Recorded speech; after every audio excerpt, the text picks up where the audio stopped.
Hello guys, मैं हूं गौरव चौहान और आप देख रहे हैं चौहान ई डाउट क्लासेस। लास्ट वीडियो में हमने रिवीजन की थी डायरेक्ट मटेरियल वेरिएंस के फॉर्मूले पर और आज हम रिवीजन करने वाले हैं डायरेक्ट लेबर वेरिएंस के बारे में। तो जैसे कि आपने देखा था, डायरेक्ट मटेरियल वेरिएंस के 5 फॉर्मूले होते हैं, पर जो डायरेक्ट लेबर वेरिएंस होता है इसमें 6 फॉर्मूले होते हैं। आइए शुरू करते हैं। जो हमारा पहला फॉर्मूला होता है डायरेक्ट लेबर वेरिएंस का, वो होता है डायरेक्ट लेबर कॉस्ट वेरिएंस। तो जैसे कि मैं बता देता हूं, जैसे हमने डायरेक्ट मटेरियल वेरिएंस के फॉर्मूले किए थे, वैसे ही डायरेक्ट लेबर वेरिएंस के फॉर्मूले हैं, बस इसमें थोड़ी सी टर्म्स चेंज हो जाएंगी। जैसे कि इसमें जो मटेरियल वेरिएंस में स्टैंडर्ड प्राइस थी वो चेंज हो जाएगी स्टैंडर्ड रेट में, और जो हमने स्टैंडर्ड क्वांटिटी निकाली थी वो चेंज हो जाएगी स्टैंडर्ड टाइम में। ऐसे ही हम एक्चुअल प्राइस को कन्वर्ट कर देंगे एक्चुअल रेट में और एक्चुअल क्वांटिटी को कन्वर्ट कर देंगे एक्चुअल टाइम में। तो आइए शुरू करते हैं। हमारा फर्स्ट फॉर्मूला होता है डायरेक्ट लेबर कॉस्ट वेरिएंस का, वो होता है standard cost minus actual cost.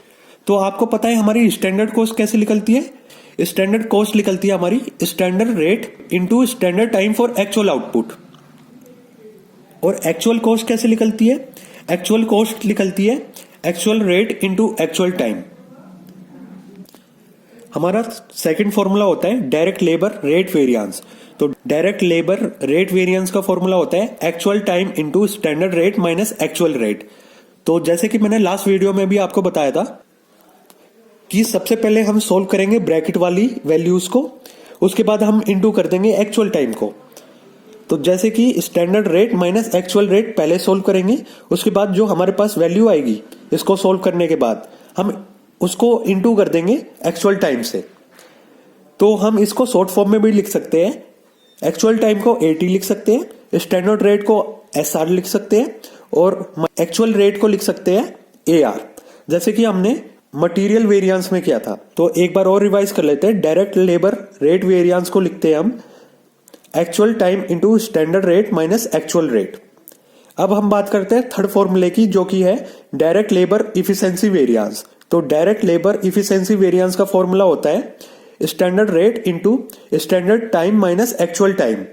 यहां पे मैं आपको एक नोट बता देता हूं। जो हम स्टैंडर्ड टाइम निकालेंगे वो निकालेंगे फॉर एक्चुअल आउटपुट के हिसाब से, कि जो हमें एक्चुअल आउटपुट गिवन होगी क्वांटिटी या यूनिट्स, उसके हिसाब से हम स्टैंडर्ड टाइम निकालेंगे। तो हम शॉर्ट फॉर्म में लिख सकते हैं इसको डायरेक्ट लेबर इफिशिएंसी वेरिएंस को SR into ST minus AT। अब हम चलते हैं हमारे फोर्थ फॉर्मूले की तरफ, जो है हमारा आइडल टाइम वेरिएंस। तो आइडल टाइम वेरिएंस हमारा ये नया फॉर्मूला है जो कि एड ऑन हुआ है।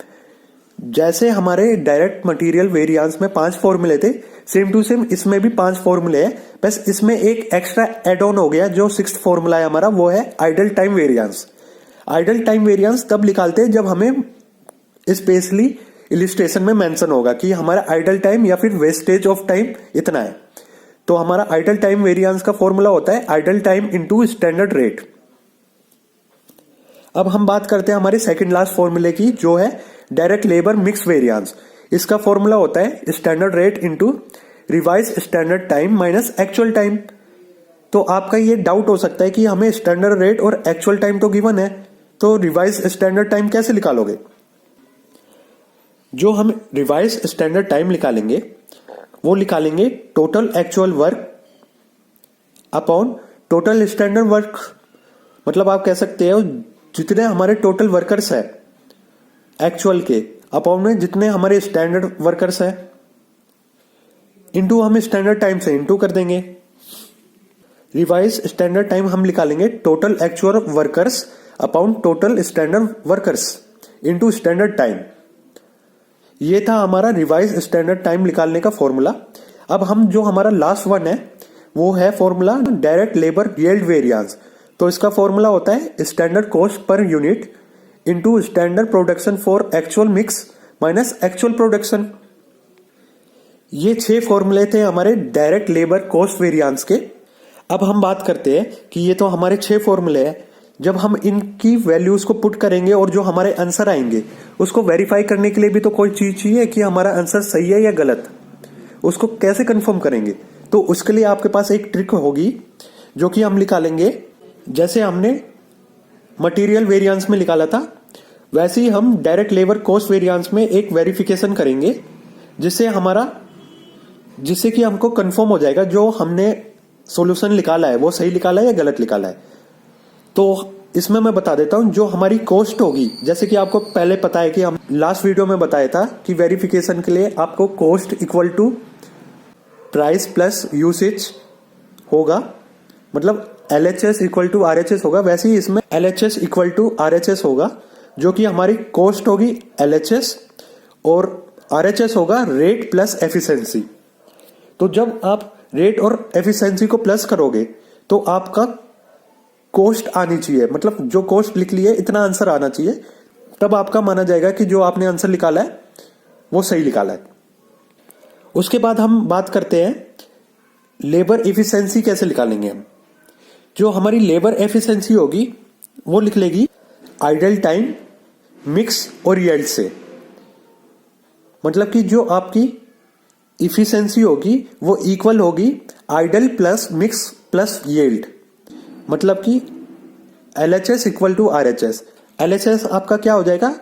इफिशिएंसी, इक्वल टू RHS हो जाएगा time plus mix plus yield. ये थे हमारे 6 फॉर्मूले। एक बार रिवाइज कर लेते हैं। अगर आपको न्यूमेरिकल्स बेस पे वीडियो देखनी है तो डिस्क्रिप्शन में उसका लिंक है, तो उसको क्लिक करोगे तो आप वीडियो पे पहुंच जाओगे। तो आइए एक बार और रिवाइज कर लेते हैं। डायरेक्ट लेबर वेरिएंस के 6 फॉर्मूले होते हैं। पहला फॉर्मूला होता है डायरेक्ट लेबर कॉस्ट वेरिएंस। इसका फॉर्मूला होता है standard cost minus actual cost.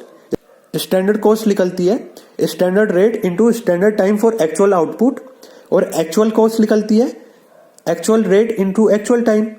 ऐसे ही डायरेक्ट लेबर रेट वेरिएंस जो हमारा सेकंड फॉर्मूला होता है वो होता है actual time into standard rate minus actual rate. इसको शॉर्ट फॉर्म में लिख सकते हो आप AT into SR minus AR। जो हमारा थर्ड फॉर्मूला होता है वो होता है डायरेक्ट लेबर इफिशिएंसी वेरिएंस। तो इसका फॉर्मूला होता है standard rate into standard time minus actual time.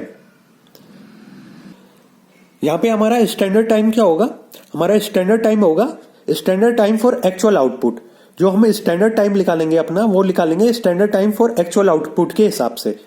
हम इसको शॉर्ट फॉर्म में कैसे लिखेंगे फॉर्मूले को? वो लिखेंगे SR into ST minus AT। अब हमारी बात आती है फोर्थ फॉर्मूले की, जो कि है idle time variance. Idle time variance को आपको मैंने बताया था, जब हमें इलिस्ट्रेशन में स्पेशली मेंशन होगा तभी निकालेंगे। जैसे कि मैं बता देता हूं कि इलिस्ट्रेशन में हमें मेंशन है कि हमारा आइडल टाइम इतना है या वेस्टेज इतना है, तो हम वो फॉर्मूले में पुट कर देंगे, और स्टैंडर्ड रेट तो हमें ऑलरेडी मेंशन होगा ही होगा। तो आइडल टाइम का फॉर्मूला होता है वो होता है idle time into standard rate. अब हमारा जो सेकंड लास्ट फॉर्मूला होता है वो होता है डायरेक्ट लेबर मिक्स वेरिएंस। तो डायरेक्ट लेबर मिक्स वेरिएंस का फॉर्मूला होता है standard rate into revise standard time minus actual time. तो यहां पे आप रिवाइज स्टैंडर्ड टाइम कैसे निकालेंगे? ये निकालेंगे total actual workers upon total standard workers into standard time. जब हमारा रिवाइज स्टैंडर्ड टाइम आ जाएगा तो हम फॉर्मूले में पुट कर देंगे, तो हमारा डायरेक्ट लेबर मिक्स वेरिएंस आ जाएगा।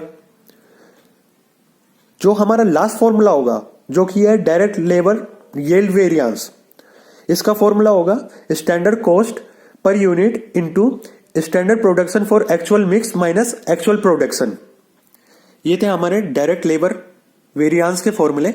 अगर वीडियो आपको पसंद आई है तो प्लीज लाइक कीजिए, शेयर कीजिए, सब्सक्राइब कीजिए, और सब्सक्राइब करने के बाद जो बेल आइकन है उसको प्रेस कर देना, ताकि मेरी आने वाली नोटिफिकेशन आपको पहले से ही मिल जाए वीडियोस की। Thank you so much.